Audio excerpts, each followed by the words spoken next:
গণতন্ত্র চিনি নাই আমি, জানি না গণতন্ত্র, গণতন্ত্র দেখিনি আমি, শুনেছি গণতন্ত্র, গণতন্ত্র চিনি নাই আমি, জানি না গণতন্ত্র, গণতন্ত্র দেখিনি আমি, শুনেছি গণতন্ত্র। শুনেছি আমি বাংলাদেশে গণতান্ত্রিক রাজা যখন যারে মনে চেয়েছে ধরে দিয়েছে সাজা। শুনেছিলাম আমি বাংলাদেশে গণতান্ত্রিক রাজা যখন যারে মনে চেয়েছে ধরে দিয়েছে সাজা। কাউকে দিয়েছে ফাঁসির দণ্ড, রেখেছে আয়না ঘরে, কাউকে আবার লাশ বানিয়ে ভাসিয়েছে সাগরে। কাউকে দিয়েছে ফাঁসির দণ্ড, রেখেছে আয়না ঘরে, কাউকে আবার লাশ বানিয়ে ভাসিয়েছে সাগরে। করেছে এসব কিসের জোরে, ছিল কি দাতার মন্ত্র? কেমন গণতন্ত্র ছিল, কেমন গণতন্ত্র, গণতন্ত্রের আড়ালে ছিল দাদার ষড়যন্ত্র। কেমন গণতন্ত্র ছিল, কেমন গণতন্ত্র, গণতন্ত্রের আড়ালে ছিল মোদির ষড়যন্ত্র। দেখেছি আগে নির্বাচনে লাগতো টাকার নোট, শুনেছি আগে নির্বাচনে লাগতো টাকার নোট, দেখেছি আমি ভোট করিতে লাগেনি কোন ভোট। কথা কয় না, ভোট লেগেছে? এক চাচা গেল ভোট দিতে, যাওয়ার পরে ভোটের দায়িত্বে যারা আছে বলছে, বাবা কেন এসেছেন কষ্ট করে? কয় ভোট দিতে আইছি। কয় ভোট দিতে আইছেন, বাড়িতে রওনা দিয়েছেন কখন? কয় ফজরের নামাজ পড়ে বেরোইছি। কয় আমরা তো তাহাজ্জুদ পড়ি কাম সেরে ফেলিস, আমাকে তো তাহাজ্জুদ পড়িতে সে কাজ করা শেষ। তা বাবু হয়ে গেছ, তাহলে হয়ে গেছ মানে কি শেষ? আচ্ছা তাহলে বাবু একটু কালি লাগাই দাও না, এবার বৌমা খুবেন আমি বুঝি না, কালি লাগাই দিয়ে চলে যাচ্ছে। ডাকতে পারছে চাচা শোনেন, চাষির জন্য আবার কষ্ট দিয়েন না।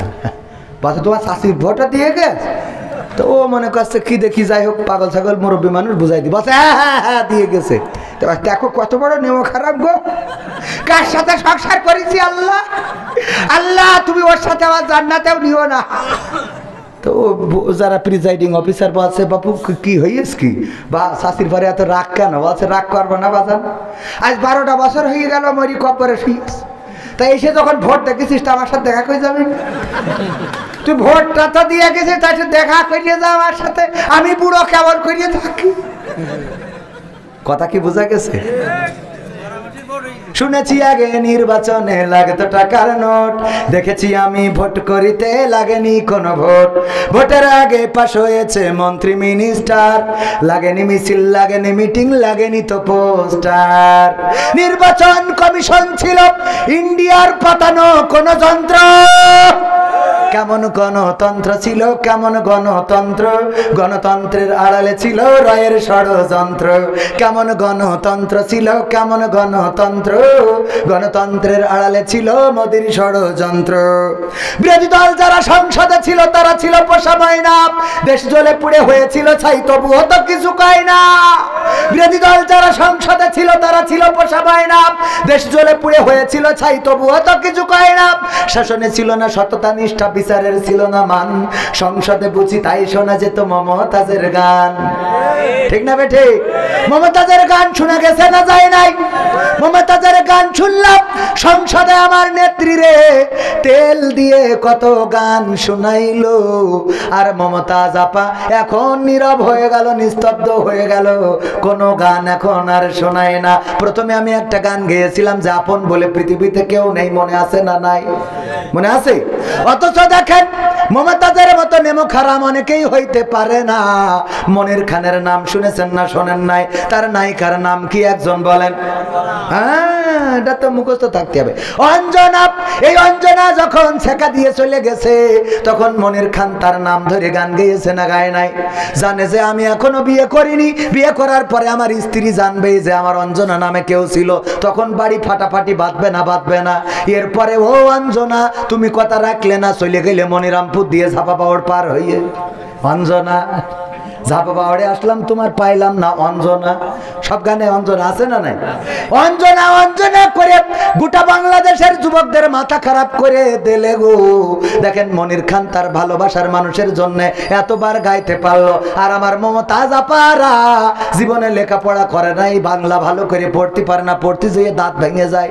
এই লোকরা এমপি হয়ে গেল, সরকারের এত সুবিধা পাইলো, এত খাইলো, তেলবাজি করলো সংসদে, আর যখন চলে গেল তখন আমার মমতাজ শেখ হাসিনারে নিয়ে একটা গানও গাইলো না, তার মানে এ নেমো খারাম। বলেন ঠিক না বেঠিক?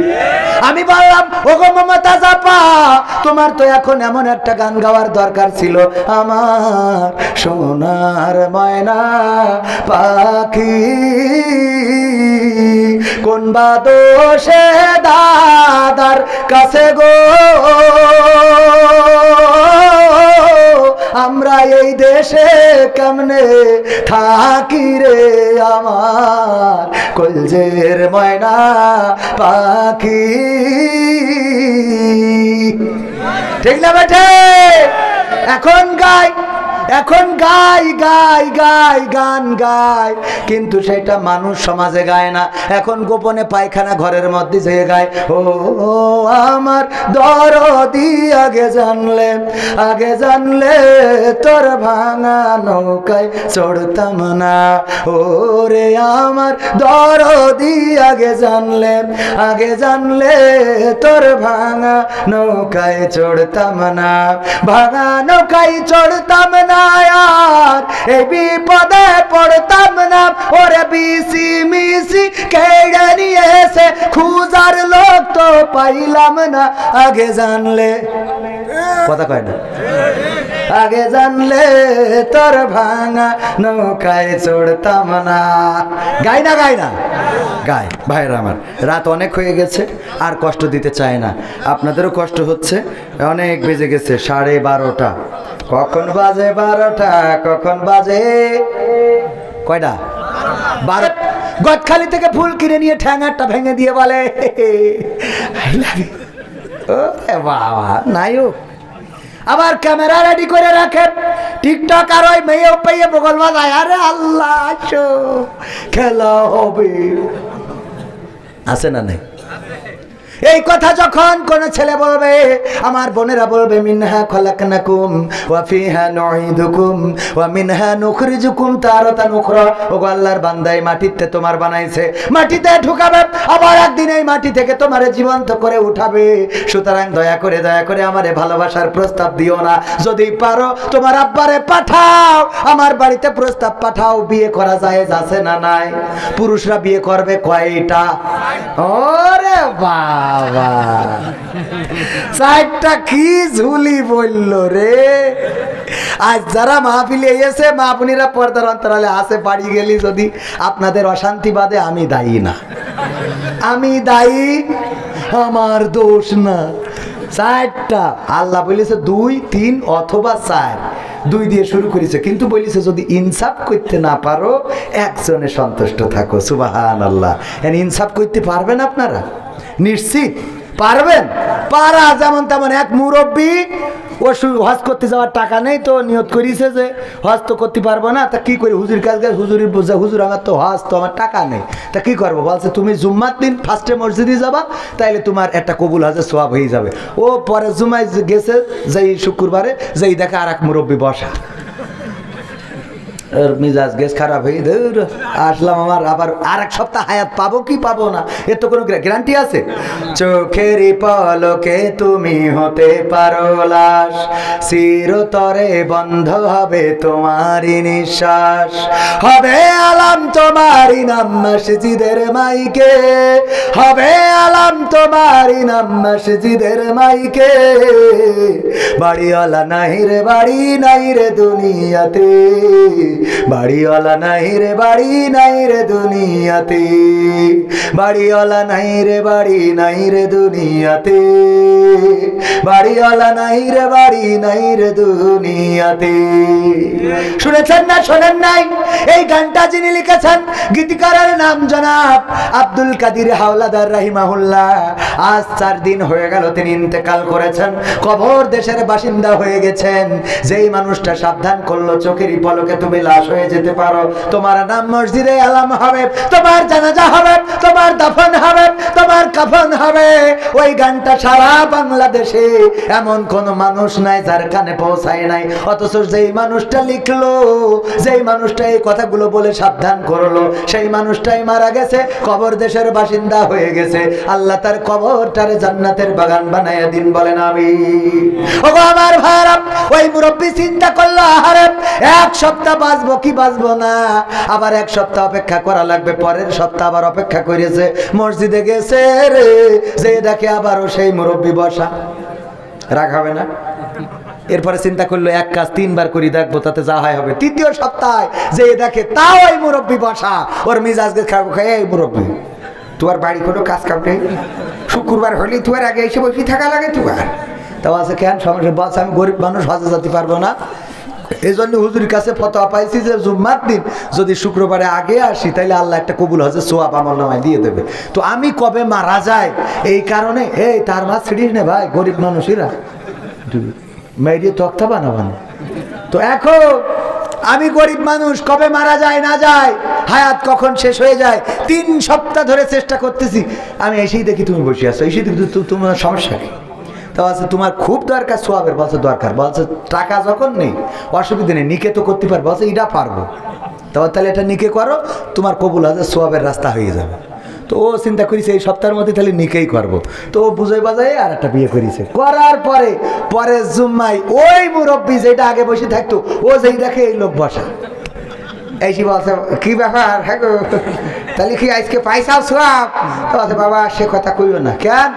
তো বলছে ওই বিয়ে করিয়ে দুডোর গুতো নীতি, আমি সে ফজরে আইসে এখনো বাড়ি যাইনি, দুডোর অঞ্জলায় ফজরে আইসে বসেছি মসজিদে, আর আমি বাড়ি যাইনি, যাবো না আজকে, তাতে সোয়াব হয় হোক না হয় না হোক। তো সাইডে যে বিয়ে করার জন্য ঝুল মারলেন, যে সাইডে দুটো করলেই তো মসজিদে বেরোতে পারবেন না, 3টে করলে ছাদের পর উঠা লাগবে, 4টে করলে মাইকি টাঙাইতে হবে। কথা কি বোঝা গেছে? কোথায় গেল এমপির আশা, ওরে খুদারে, মাইক ভালো থাকুক না থাকুক ডাল বড় আছে। কোথায় গেল এমপির আশা, কোথায় কাদের কাকা, তাদের ছাড়া দেশটা এখন লাগে ফাঁকা ফাঁকা। পালাবো না, পালাবে না, পালাবে না, যাই না তবু দেখা, পালাবে না, পালাবে না, যাই না তবু দেখা, তাদের ছাড়া দেশটা এখন লাগে ফাঁকা ফাঁকা, ওদের ছাড়া দেশটা এখন লাগে ফাঁকা ফাঁকা। আইন মন্ত্রী আটকে গেল আইনেরই ফাঁকে, দাড়ি ছাড়া দরবেশের ভণ্ড ভণ্ড লাগে। আইন মন্ত্রী আটকে গেল আইনেরই ফাঁকে, দাড়ি ছাড়া দরবেশের ভণ্ড ভণ্ড লাগে। শুনছি কত নেতা নেত্রী খাইতেছে ভাই ডান্ডা, বিচারপতি কালামানিকের ফাটিয়েছে আন্ডা। পলকের ঝলক গেল, পলকের ঝলক গেল থামিয়ে নেটের চাকা, তাদের ছাড়া দেশটা এখন লাগে ফাঁকা ফাঁকা, ওদের ছাড়া দেশটা এখন লাগে ফাঁকা ফাঁকা। কোথায় গেল, কোথায় গেল সংসদেতে মমতাজের গান, কই গেল সেই হযরত বলা স্বামী ওসমান? কথা কয় না, খেলা হবে, আসো খেলবো, তোমাদের মা বাবা 14 গোষ্ঠীরে নিয়ে আসো, খেলা হবে, বলিছে না বলে নাই? কই গেল সেই সংসদেতে মমতাজের গান, কোথায় গেল হযরত বলা স্বামী ওসমান? ইনু মেনন দীপু মনি আছে কারাগারে, বাপ করিলেও পাপ কখনো ছাড়ে কি আর তারে। কোথায় গেল স্পিকারের, কোথায় গেল স্পিকারের দৃষ্টি আঁকা বাঁকা, তাদের ছাড়া দেশটা এখন লাগে ফাঁকা ফাঁকা, ওদের ছাড়া দেশটা এখন লাগে ফাঁকা ফাঁকা। কোথায় গেল আরাফাত আর ব্যারিস্টার সুমন, কথা বলার সময় তারা করে নিয়োজন। মুরগি কবির খাইছে ধরা, জাফর কোথায় আছে, গোপনে কি সেও গেল মোদি দাদুর কাছে? কথা কয় না। একটা বিষয়, আপনাদের এখান থেকে কি ভারতের বর্ডার খুব কাছে? আমার কেন জানি মনে হচ্ছে এখানে ভারতের শ্রোতা। হ্যাঁ, কারণ কি বলবো, ভারতে গেলাম, ইন্ডিয়ায়, ওখানে গেলে ওয়াজ করতে দিতেছে, তো ওয়াজ করি, হাজার হাজার মানুষ সামনে, যা বলি কোনো সাড়া শব্দ নেই, বলেন আমিন ওলাদু আল্লিন, কিছুই কয় না। আমি আব্দুল সালাম যুক্তিবাদী ভাই ছিল ওই সময় ইন্ডিয়া, আমি বললাম ভাই এ তো বেকায়দা, কেউ তো কোনো কথা শোনে না, কেন? আমি বলছি এত বলি যে ভাই সুবহানাল্লাহ বলেন, আলহামদুলিল্লাহ বলেন, আমিন বলেন, কেউ কথা কয় না। তা বলছে ভারতের মুসাল্লিদের, ভারতের শ্রোতাদের চিন্তা ভাবনা হইলো বাংলাদেশের টাকা খরচ করে হুজুর আনিছি কি আমরা কথা বলার জন্য?